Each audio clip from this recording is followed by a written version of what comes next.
Hi, welcome back. A quick update on our project. We left Florida 5 weeks ago, heading for Europe by way of the Viking Route.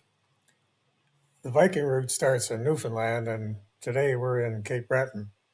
So we still have to get to St. John's, and that's where we're starting out for today.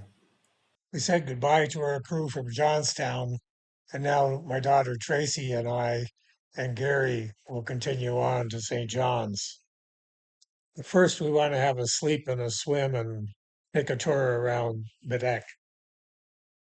Alexander Graham Bell Museum is one of the highlights. And Bell didn't just invent the telephone.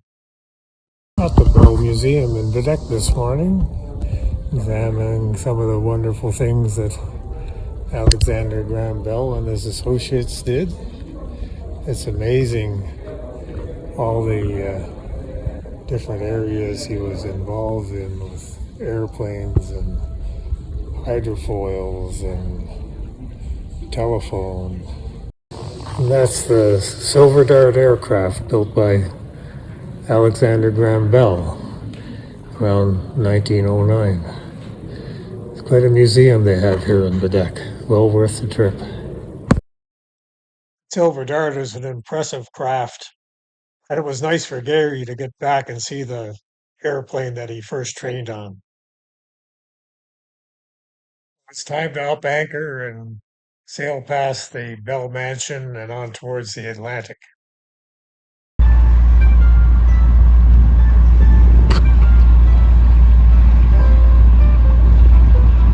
Mandolin on the foredeck.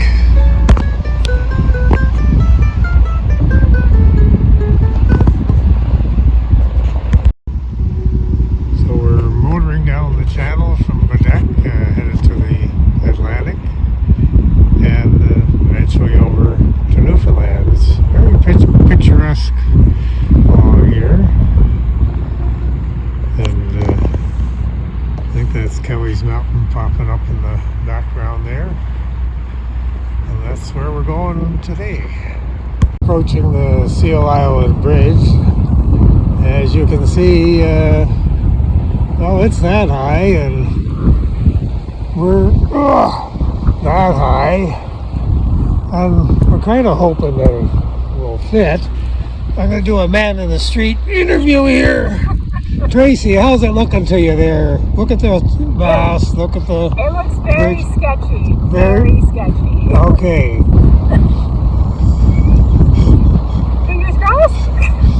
Well, don't say hope to die. No. So, are we good? We're good, yeah. This is New Campbellton, our last stop on Cape Breton Island before we head out to Newfoundland. We got our illustrious captain setting the anchor and tidying up. And we have our illustrious mandolin player on the foredeck. Well, it's Sunday the 6th of July. It's about 10-ish in the morning, and we're just leaving Cape Breton behind us.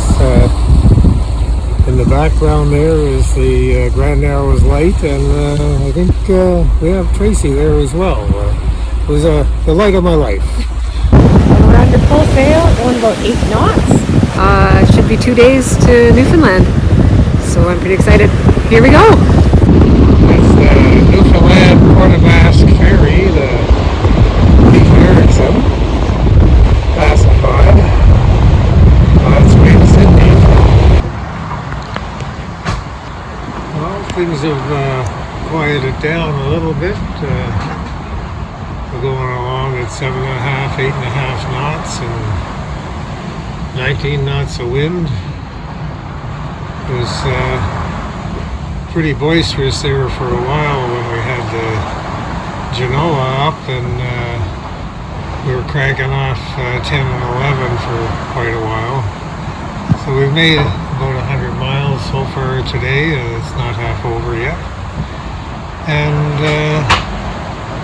yeah, it's going as well as could be expected for overcast, rainy day with 20 knots of wind. Once the sails are set and everything is under control, the watchkeeper on longer passages spends most of his time just monitoring what's going on and keeping the eye on the route and our course and the vessels around us, represented by those triangles that you see on the chart plotter here.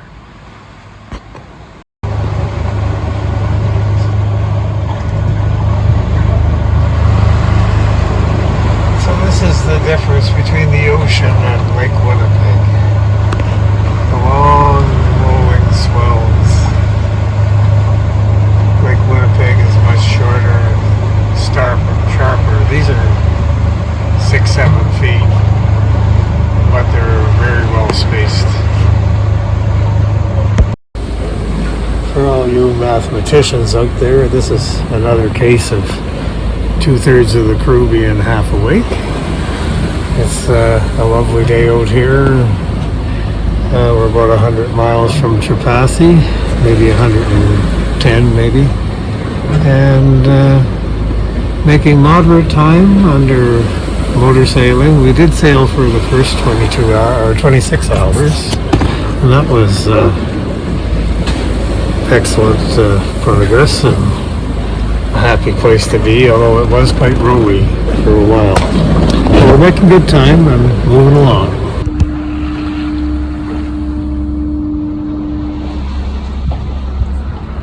Well, here we are this morning coming into Trepassey, Newfoundland, and a typically gorgeous Newfoundland day. That's, as you can see over there, is the Avalon Peninsula. I think there's a lighthouse somewhere, there's a foghorn.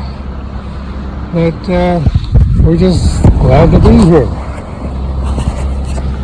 Yeah. So, welcome to Newfoundland, Avalanche. We're coming into Trepassey after I would say a 46-hour, maybe a little less, 45-hour sail so far, and the fog is lifting. A couple of minutes ago it was only a couple hundred meters visibility at the most. Now it seems to be burning off and we're getting to see something, so it's quite lovely. The cliffs here are just absolutely gorgeous. Avalon Peninsula, Newfoundland. Doesn't get much better than this. Coming into Trepassey out of the fog was like a magician's grand reveal. 1 second you're in this misty cocoon, and then you were kind of smacked in the face by this beautiful island and cliffs and sunshine. I was familiar with lobster traps and these crab traps, but these little boxes were new.